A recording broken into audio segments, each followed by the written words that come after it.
Good morning everyone, welcome to a new Super 69 EV film. Oh man, it is the middle of April and it was just a few seconds ago. It was 1 degree outside. It's like spring. Are you drunk? Let's get back in the room. Get back in here. Get those temperatures up. It's just so cold. Because of that, I don't have as much range as I used to a couple of days / weeks back when it was 20 degrees out. And yeah, last Saturday it was 21 degrees in my hometown Enschede. And yeah, I told my wife jokingly, spring fell on a Saturday this year. Well, enough about the weather. How are you? Hope you're well.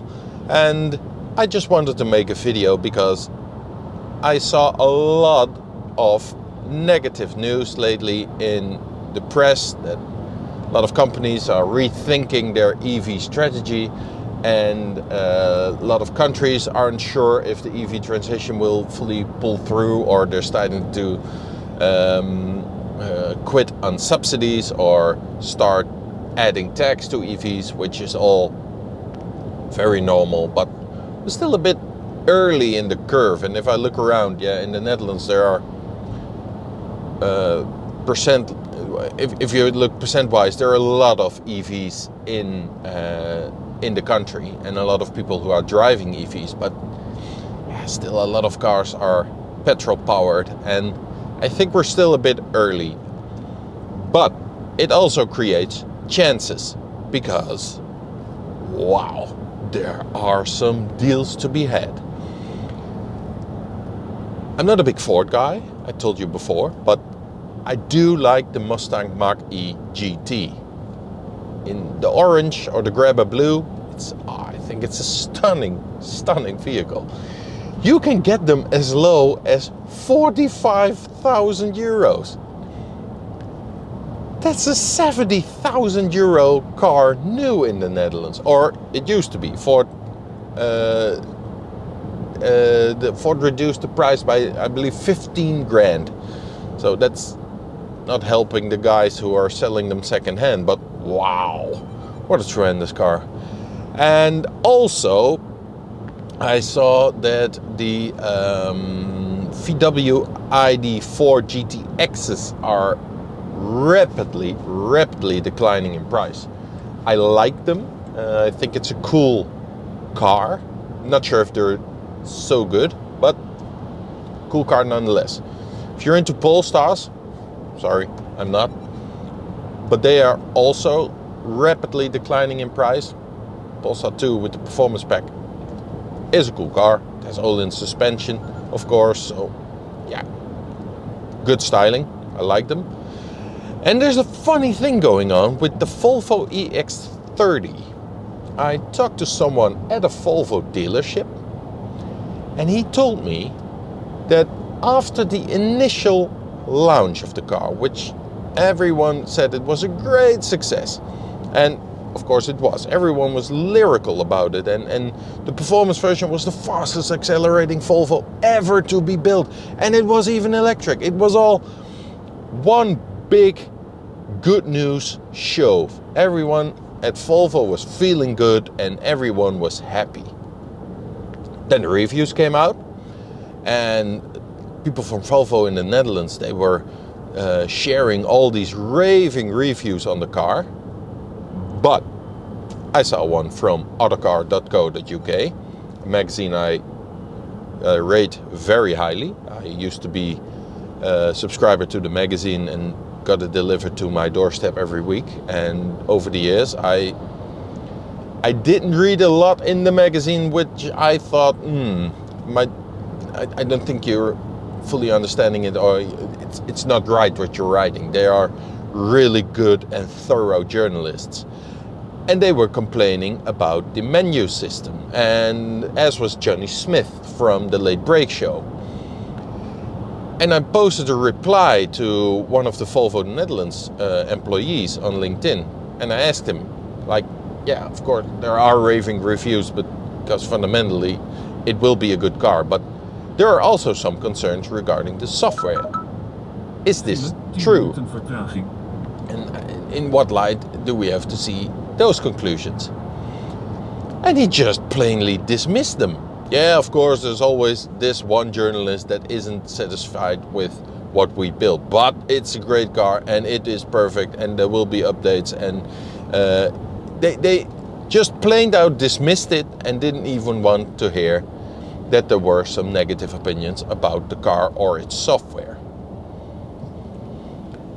But having said that, I talked to someone at a Volvo dealership and he said that the sales of the Volvo EX30 just fell on their arse.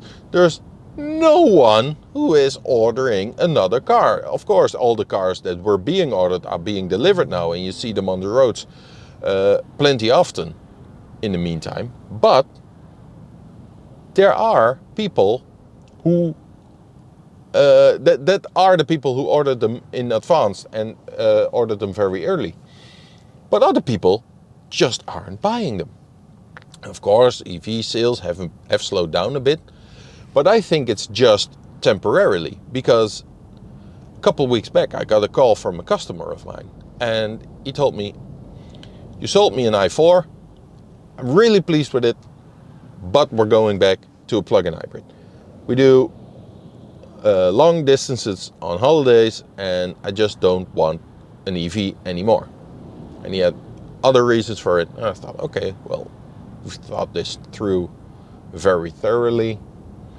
You have your opinions, I have mine, but if you're not happy with the car and you want a plug-in hybrid, I'll sell you a plug-in hybrid, of course. It's your money, it's your car, it's your driving experience. And the driving experience has to be good. He also wanted a bit more space, so a 5 Series with a plug-in hybrid drivetrain would suit him just fine. And he told me, I'm also looking at other cars. Of course you are. You should always shop for the best deal and the best car that suits your needs. He drove a Porsche Cayenne hybrid. Arguably one of the finest cars on the market. Porsche Cayenne is just a lovely car. It has air suspension, great seats. The plug-in hybrid engine is really good. It has a lot of electric range. Everything is just very good. And he drove it and he said, yeah, well, the electric part was really good. But then the petrol engine came on. Yeah, it sounds great. But it just felt like I was going back 20 years in time. I don't want that anymore.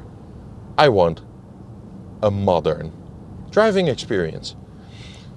So he did a big 180 and asked me for a BMW i5. And that is someone who is already driving an EV. And the funny thing is, I hear that a lot around me. Of course, the media are telling you, yeah, EVs, I'm not sure, we're not sure. And tax situation in the Netherlands isn't ideal, of course. But people who actually drive them know how much better they are in day-to-day use, because yeah, of course, if you're looking for a car to take out on the Sunday morning to make you feel special and to give you a unique experience, of course you're going to opt for a petrol-powered car, and you should, because that's just better and it's more fun and it's cooler. And if you want like a hobby car, get a petrol-powered car, no problem. But for day-to-day driving, we have to agree an EV is just better. It's cheaper. It's more silent. It's more comfortable. It's just better. So, just a small rant. And I'm curious, what do you think? Do you think EVs are better for day-to-day use, or should you have a petrol-powered car as backup? Or yeah, of course, there are situations where an EV just not gonna cut it. If you have to tow, for instance, or you want a camper van, EV camper vans, I don't see anything in that at the moment with the current battery technology. But if you do large distances, for instance, yeah, get an EV with a large battery or a quick charging EV, and it's just perfect, pretty much. You have to stop eventually. So, yeah. Let me know what you think in the comments. Thank you for watching and have a great day.